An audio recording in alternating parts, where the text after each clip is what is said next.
Hello and welcome back. This is another new episode of For Traveling Teens, the podcast for teens and tweens who love travel. And we are back with one of my favorite guests. We've heard from her a few times. Hello, Katherine. Hello. Hi, how have you been? I have been pretty well. Pretty good. Yeah. Awesome. So just a reminder for anyone who's picking up this episode for the first time, can you tell us your name, your age, and what country you live in? My name is Katherine. I am 12, will be 13 soon. And I live in the United States of America. Woo-woo. All right. So we have met twice before here for the podcast and had a couple of episodes. Where have your travels taken you since last we spoke? Well, I've been to Florida twice since we last spoke. I went to New York City, and those are like the big ones. And I also went to Ireland. So, ooh, yeah. I'm very excited to hear about that. I'm so excited to talk about it. I can't wait. So, real quick though, you went to New York. What did you get up to in New York? Yeah, so it was for my sister's birthday.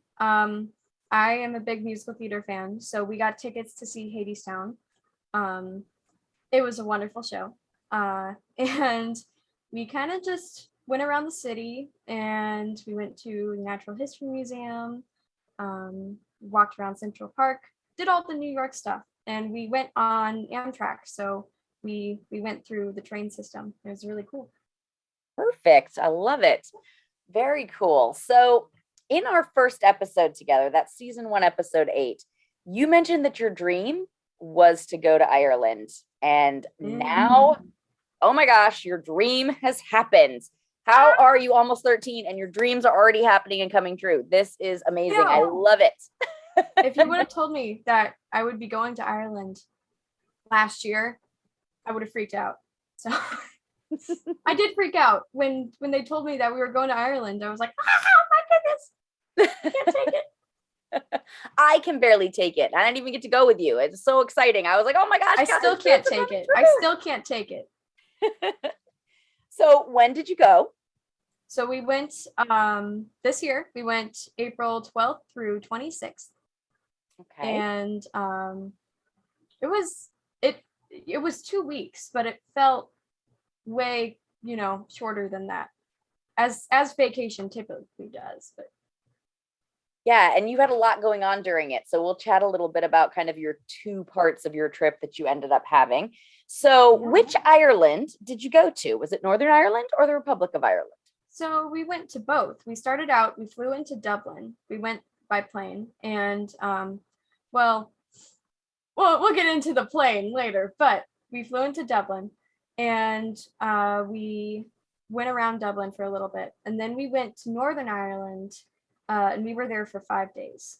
And then for the rest of the trip, we were in the Republic of Ireland. So why did you get to go to Ireland all of a sudden? It dropped out of the sky into your lap. What is this amazingness? I mean, yeah, I was just randomly dropped there, UFO picked me up.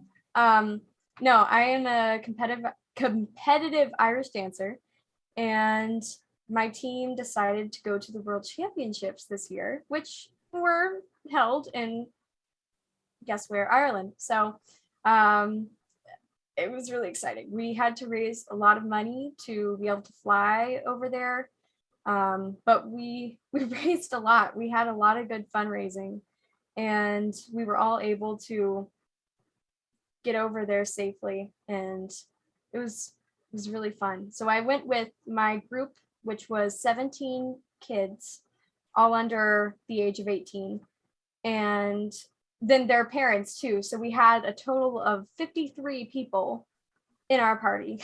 Wow. So yeah. That's incredible. I didn't realize quite that many went. That's wow. Yeah, that's huge. A lot. We had one person who had 9 family members with her. She had, I think, 2 of her brothers, her mom, her dad, and then aunts, uncles, cousins. It was crazy. No one was going to miss this. No. I love it. Well, who went with you as part of your delegation? Okay, so my group, my mom went with me and my grandma went with me. So awesome. Team Katherine, small but strong. I like it. haha, yeah. So you kind of mentioned it, but how long did you stay in Ireland total? You said it was about 2 weeks. 2 weeks, yep. Okay. And you spent about a week in the Dublin area and then moved over into Northern Ireland? No, we flew into Dublin and Okay. we were in the Dublin area for maybe a couple hours, and then we went to Northern Ireland. Yeah. Okay. So where was the competition? The competition was in Belfast, so that's Northern Ireland. Um, if anyone knows, like whatever was going on, there was a war that was happening in Belfast not too long ago, actually. So we got to learn a lot of history about the city itself, and that was also the place where the Titanic was built. So we got to go to the Titanic Museum. They had a wonderful exhibition there. So Belfast was a really nice town. I liked it a lot. Awesome. I'm very excited. I have never been, and we have plans to go this summer. So I'm excited. I will Absolutely. be going and checking out Belfast myself this summer. So, I'm so excited. woo. So how did you travel to get there? Boat, plane, leprechaun, riding a rainbow, unicorns? I would love to go on Leprechaun Rainbow. That sounds like a wonderful form of transportation. But we went by plane. Um, we started in Cleveland, and then we went to Chicago. We flew to Chicago. Then from Chicago we flew to Dublin. It was a let me think, 8-hour flight, somewhere around there. I got maybe 30 minutes of sleep. We flew overnight, and I was hoping to fly or sleep the whole way there. That didn't work out, but that's okay. So did it not work out because of excitedness, or is there a story here on the plane? Excitedness was a factor. Um, I just couldn't sleep, period. But there was like, well, we were maybe 3 hours out, 3 hours away from Dublin. There was a medical emergency that happened. Um, Someone got airsick, and they were sitting in my row. And that was pretty scary. I'm So sure. you wanna know what I did? What'd you do? I turned on that TV on the back of the seat, and I watched the National Geographic show.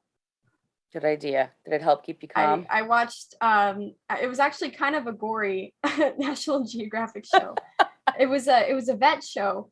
I typically hate like doctor shows and stuff like that, but there's this one show on National Geographic that's my favorite. So I was watching this trying to stay calm. So um that was memorable. I'm sure. So was it someone from your delegation or just a stranger that Yeah, it happened to be in your was. row? It was someone from our party, and he was fine. They were able to get him back to health, and it was okay. And everyone's okay now, but it was scary in the moment. I'm sure. Thankfully, one of my friends that was flying with me, her mom was a nurse. So we had like 3 doctors on the plane, so we were okay. Excellent. Yeah. Good. Oh man. So you flew over. Once you got to Ireland, why did you travel there? Um, I'm sorry, repeat the question. No problem. So you flew over to Ireland. Mhm. Once you got there, what kind of transport did you use? Oh, okay. So we went by bus. We had like a private tour bus, and it was me and 52 other people, and we were riding but the bus was very nice. And the bus driver was also the tour guide. I don't know how he did it. Roads in Ireland are scary. They're narrow. You're driving on the left side of the road, and it's scary, especially in this big tour bus. And he's giving us all sorts of facts and while driving the bus. And I don't know how he did it, but it was amazing. Yeah. So Stephen and I, we don't actually do that many bus tours, but first time we ever really did one, we took a bus tour in Galway, actually, to the Cliffs of Moher. Mhm. And we ended up on this bus, and like you're saying, the roads are super narrow, all these things. It ended up that we had to back up down, like there ended up being like either a traffic jam ahead or something happened, and our bus had to back up down this super narrow country lane over this like hill where like you look down and you're like, oh my gosh. And he literally just backed it up. I mean, he was slow and he took his time, but we were like, oh my gosh, oh my gosh, oh my gosh.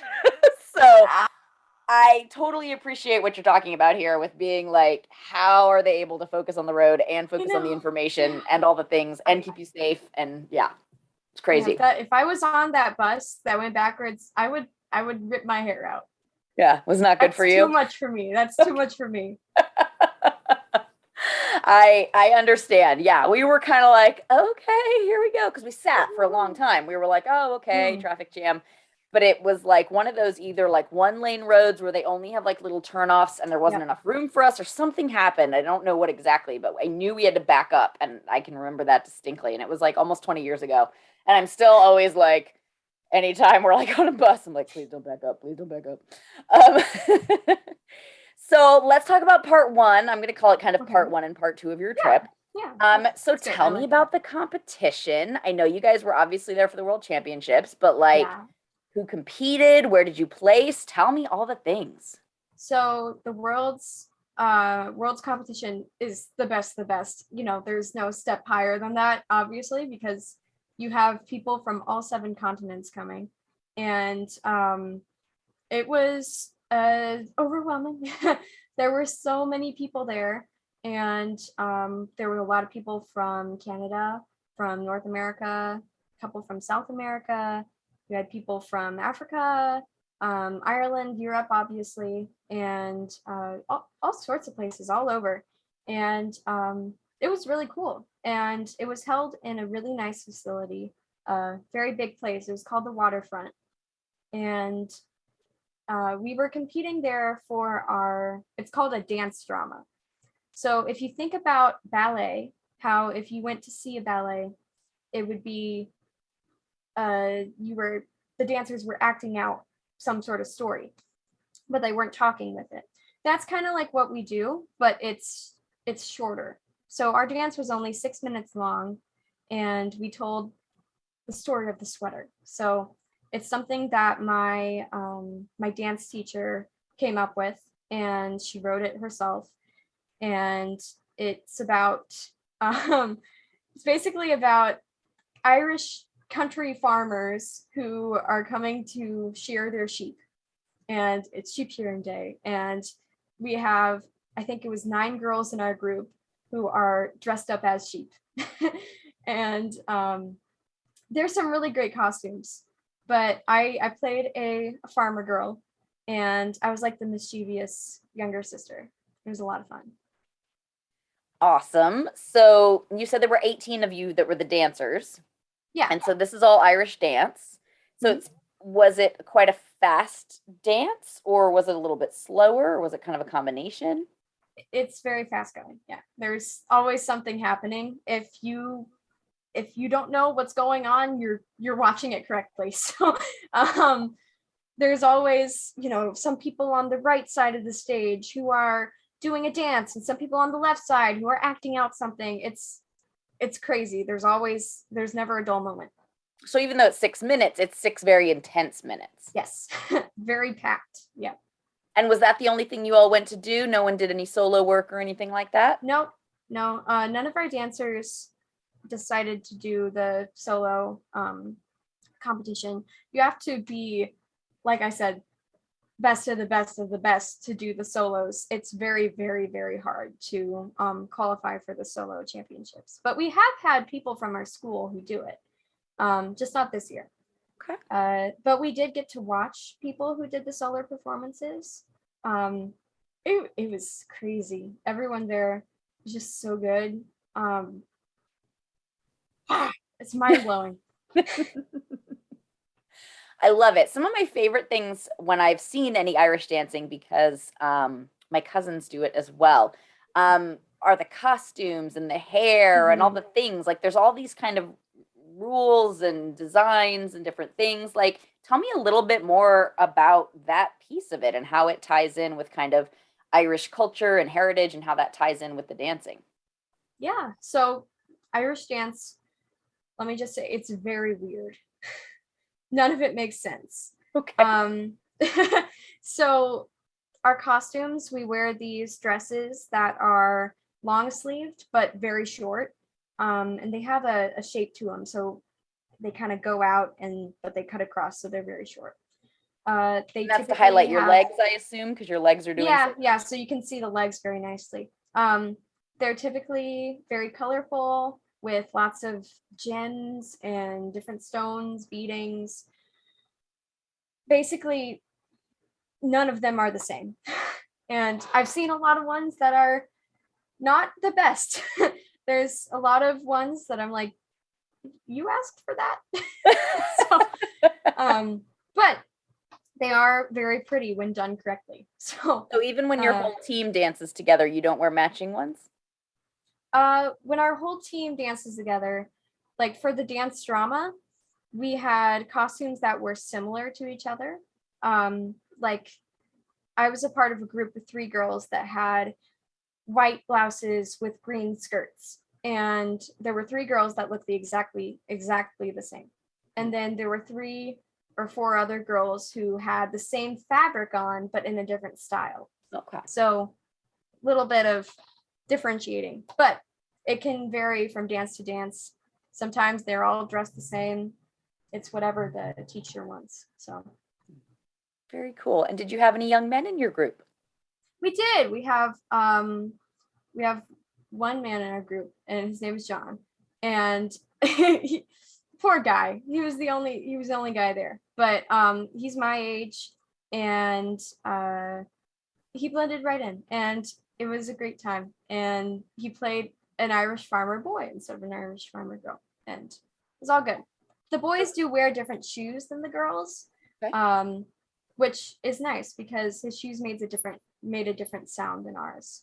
So yeah, cool. Well, thank you for sharing about that. For any of our listeners who aren't very familiar with it, that's a great kind of intro to it. So thank you. So what did you see with your team? Because I know you guys competed for like a day or two, or like the competition was like a few days, but you were there a little longer than that with them. So what did you guys do? So we took a tour around Belfast, and we went to the Titanic Museum, as I mentioned. And we just kind of walked around Belfast for a day. We went to a farmer's market, I guess you would call it, St. George's Market. It's this big building, and I think it's every weekend they have little shops that set up of, I don't know, people all over Ireland. And it was very pleasant. They had food there. They had all sorts of tiny little shops that you could buy from. And that was one of my favorite parts of Belfast, just the little market. Awesome. We also we were driving around like the coastline. So we saw a lot of the sea and sheep everywhere, baby sheep too, because it was baby sheep season. They were so small. Lots of very cool like rock formations. Like did you make it to Giant's Causeway that's nearby? We didn't. Our team couldn't make it, but I wanted to go so bad. But we stopped by all sorts of different places. There were a lot of places that were just, greenery and rocks and sheep and all of it. And those were some of the nicest places just because they were quiet and pretty, scenic. It was all very nice. Awesome. I love that. So what was your favorite part of seeing Ireland with other teenagers, other teens and tweens like yourself? It was really great because we had to, drive in the bus, and the bus drives were not short. So I was able to sit with all my friends, and we could either take naps together, or we could talk together, or do silly, obnoxious things. And it was great being able to grab one of your friends and just say, hey, come look at this. Because I know a lot of people don't have the chance to go to a foreign country with a group of people that they know. So we were all very thankful for that opportunity. Awesome. I love it.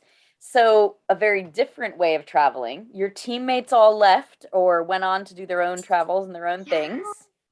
And your So, family yes. stayed behind. Team Catherine. Yes, mom, grandma, and Uh-huh. Catherine. Yeah. So, you guys Yes. stayed behind. Tell me what you did with mom and grandma. Okay. So Part it two. was, yeah. We had to rent a car. And so the tour bus wasn't there anymore because the rest of the tour left. But we rented a car. My grandma was petrified. She was so scared of this car.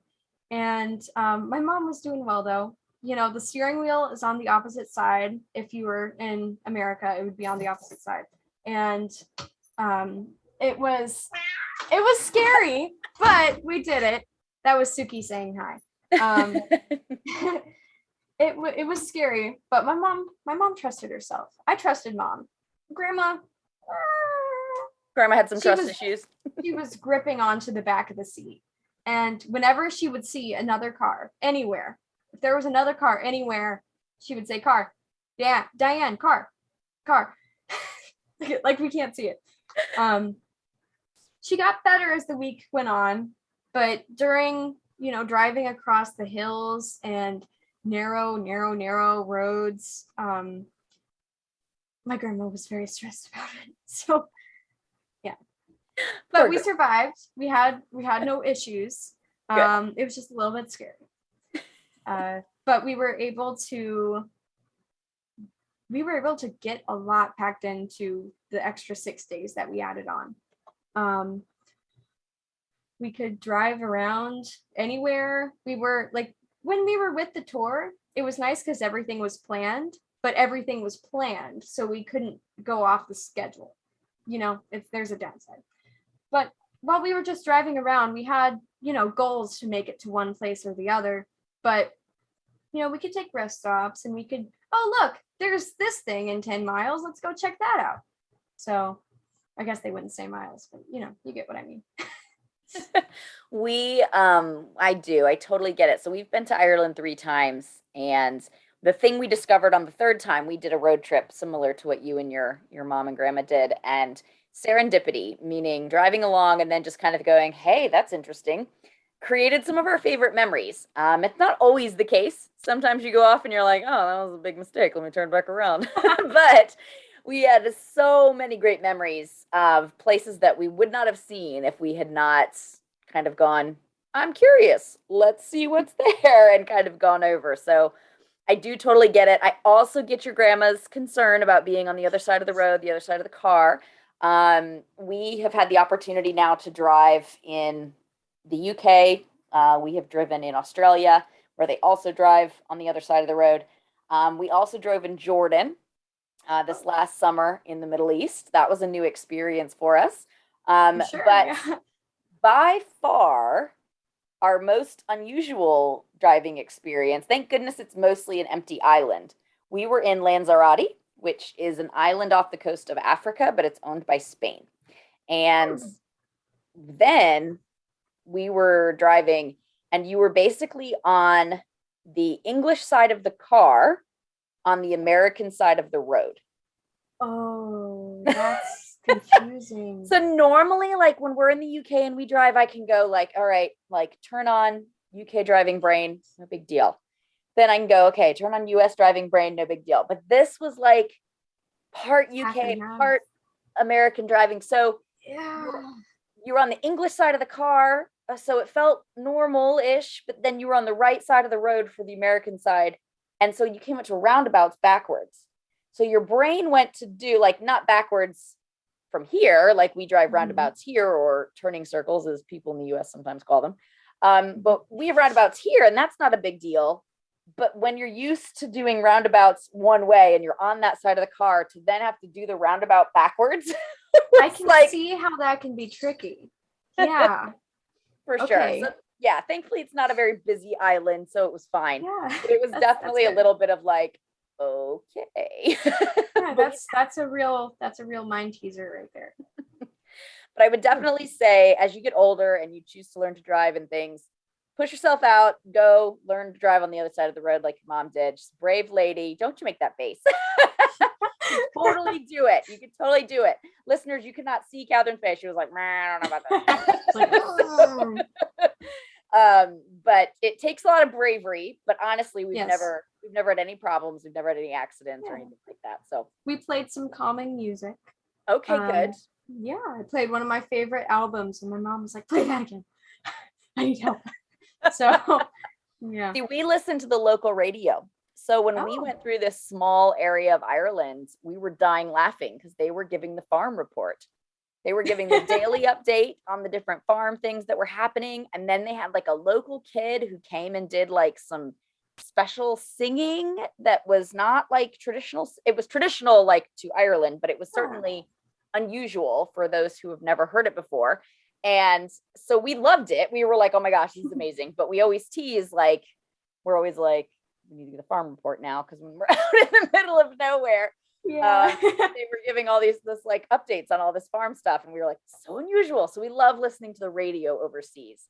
When we go overseas, we always try and listen to the radio, even if the music might not be to our taste, because we love listening to what's going on around us.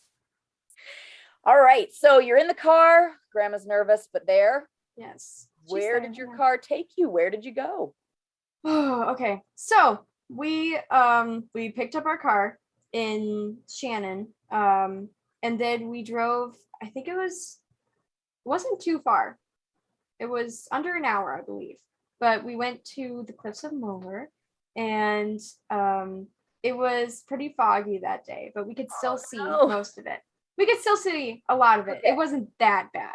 Okay. But I was so sad because typically there are puffins there, and it was not puffin season. I love puffins. I was so sad. I love it's okay. You. It's an excuse to go back, you know? Yeah, so I can go in puffin season. But they were gorgeous. The cliffs were beautiful. One of my favorite parts, I'm a crazy bird lady. I love birds. Is you would see all of their seagulls and other native Ireland birds who would nest in the cliffs. And you would see all of them flying around. It was crazy. There were so many of them. And that made me really happy. So and just sorry to interrupt. For anyone who's not familiar, the Cliffs of Moher are where, if you've ever seen the movie The Princess Bride, that's where they film like the Cliffs of Insanity. And if you've ever seen the Harry Potter movies, the cave that Dumbledore and Harry go into, that's the sea cave from Voldemort, that is also filmed there. So there are these giant cliffs. So when Catherine says it's foggy, you're like, oh man, because the whole point is the views and to see the cliffs. But I'm glad that you were able to see the cliffs. That's good. Another little Ireland movie trivia. Skellig Island we were able to see the Skellig Islands, but we didn't go there. But in, I think it was Rise of Skywalker, the Star Wars movie, that's where they filmed it. You know, the opening scene, super old, Luke Skywalker, where they have all these porgs running around, that's on the Skellig Islands. And the porgs are representative of the puffins.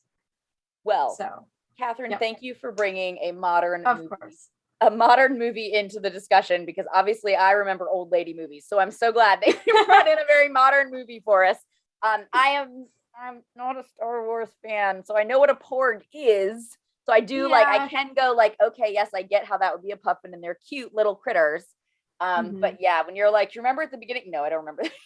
Yeah, my family watched Star Wars, so I was kind of born into it. Okay. It's not my favorite. Kind of boring. We were more Star Trek people in my family than Star Wars people. Yeah. So. But I have seen The Princess Bride and Harry Potter, and I enjoyed those Ireland facts. So. Okay, good. Thank you. So you're there. The other thing that happened to me at the Cliffs of Moher, that was the first time I ever got shocked by an electric fence. Oh, we didn't know. I don't like the sound of that. There were some cows, and obviously I was like, cows, sweet. Oh, yeah. We weren't paying any attention, so I just went up to the wire fence and rested my hands on it to like look, and then was like, zap. I was like, what just happened here? Yes. So be careful at the Cliffs of Moher, but it's very fun when you get to see clouds because Yeah. then you can make puns like it's the Cliffs of Moher. Moher. Oh no, so bad. Oh. No, All I right, liked it. so It was you good. went to the Cliffs of Moher. Where'd you else? We went to the Aran Islands. So it's three main islands, I believe. And we went to the biggest one, which is called Inishmore. And it's a pretty big island. It's not big, but it's not small. Let's put it that way. Like you could walk the distance of it, but it might take a while. You know, it's a good size. While we were there, we had cows outside of our bed and breakfast. There was a baby cow. Oh my goodness, baby cow. We also went to we got an Uber or whatever you would call them in Ireland. Are they still Ubers? I don't know. Sometimes. Sometimes. Okay. Well, we got a car to drive us over to the other end of the island, and we went to a place called Dunangus. It's spelled very fancy, but I guess that's how you pronounce it. So it's a big Irish ruin, and you have to hike 20 minutes to get to the top of it. We went there at the crack of dawn. No one else was there. No one. It was so pretty. We hiked all the way to the top of it. There were cows along the way. There were all sorts of rocks and land formations. It was so cool. So much. And then we got to the top of it and we went inside of this old stone wall and there was the ocean. And it was so pretty and the sun was rising and mwah, beautiful. That was like my favorite part of part 2. Okay. So you go to the Isles, then where do you go? Then, if I remember correctly, we went to Ballyvaughan, which is a little town. My sister went to Ireland a year ago, and she did a summer program there. And so we visited the college that she went to for that summer program. And we went and we got the best lunch ever. They had this little tea room. It was so good. That's all I have to say about Ballyvaughan. The food was so good. Good food. Yeah. After that, we went to Cork, County Cork, I believe, and we went to the Blarney Castle. If any of you have ever heard of the Blarney Stone, it's where all the people come up and they give the stone a smooch. I did it. Was it sanitary? But I didn't get sick, so Probably that's more good. sanitary than I did it in 2019 ahead of the pandemic.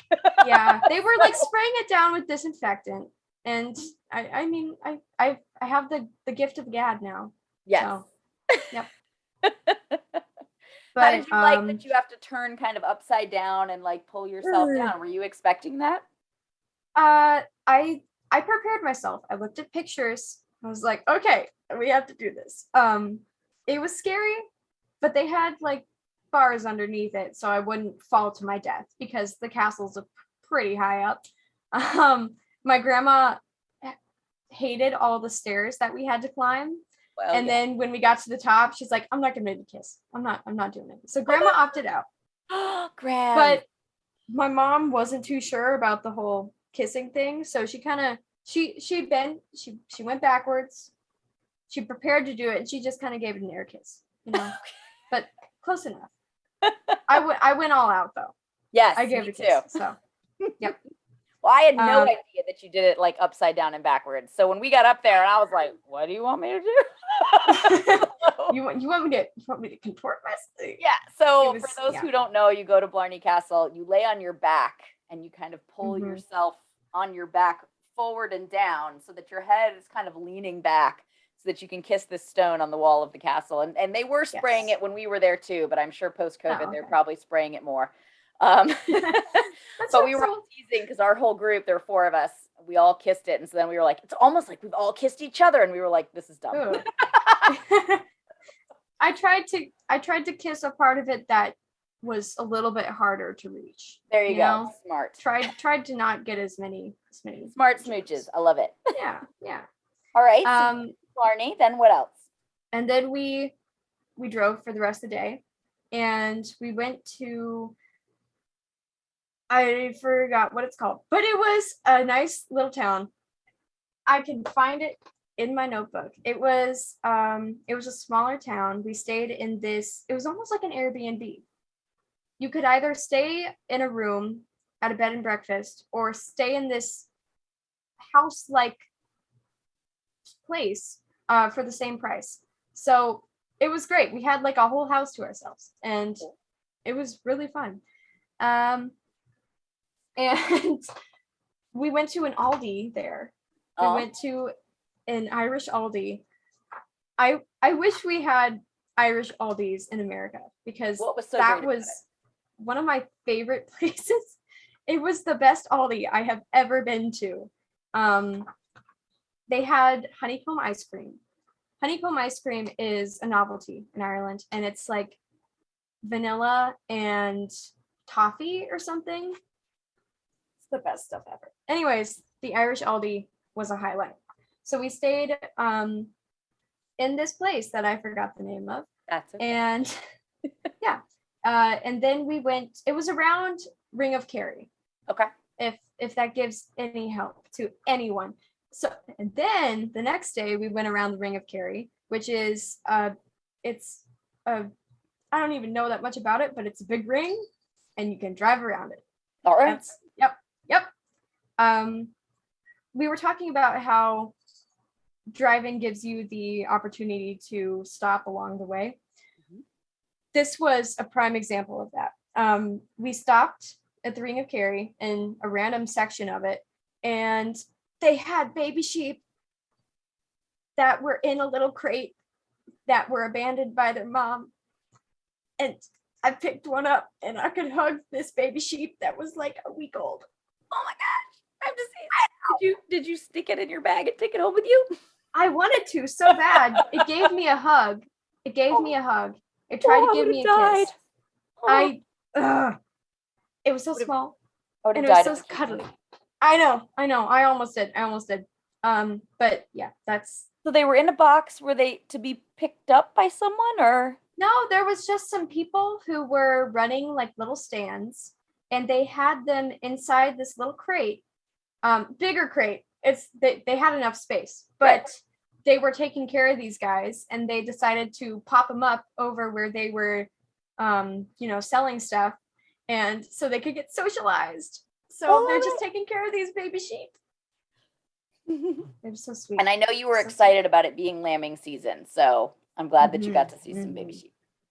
Yeah, me too. There were a lot of really, really pretty mountains and